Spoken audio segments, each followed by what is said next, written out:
नमस्कार. स्वराज के Khedkar kitchen YouTube recipe चॅनलमध्ये आपल्या सर्वांचं स्वागत आहे. तर आता दिवाळीचा सण चालू आहे, तर आपल्याला असं स्पायसी तर खावंच वाटतं, त्यासोबत काहीतरी गोड पण असावं असं वाटतं.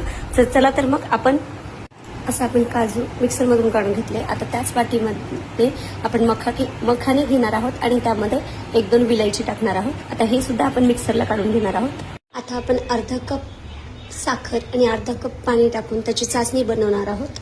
ही आपली चाचणी बनत आहे. आता या चाचणीमध्ये आपण मखाना आणि तयार झालेल्या मिश्रणाचे आपण आता आपण या व्हाईट कलरमध्ये हे ऑरेंज कलरचं ड्रायफ्रूटचं पोर्शन घेणार आहोत.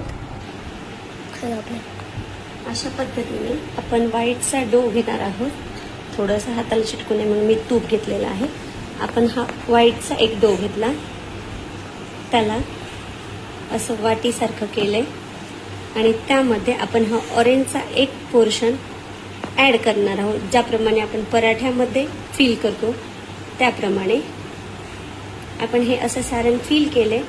त्यानंतर हे व्हाईटचं पोर्शन आपण असं बंद करून घेणार आहे आणि याला हाताच्या सहाय्याने असं आपण करून घेतलेलं आहे. अशा पद्धतीने व्हाईटवाल्या पोर्शनमध्ये आपण ऑरेंज कलरचं पोर्शन फिल केलेलं आहे आणि त्याच्या अशा गोल गोल शेप केलेत. आता आपण याला डीप फ्रीझरमध्ये 15 ते 20 मिनिटं फ्रीज होण्यासाठी म्हणजे सेट होण्यासाठी ठेवूयात.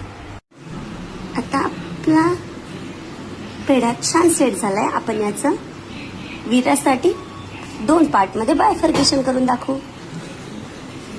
होममेड काजू कतली, मस्त ऑरेंज कलर त्याच्यामध्ये अलॉंग विथ ड्राय फ्रुट्स.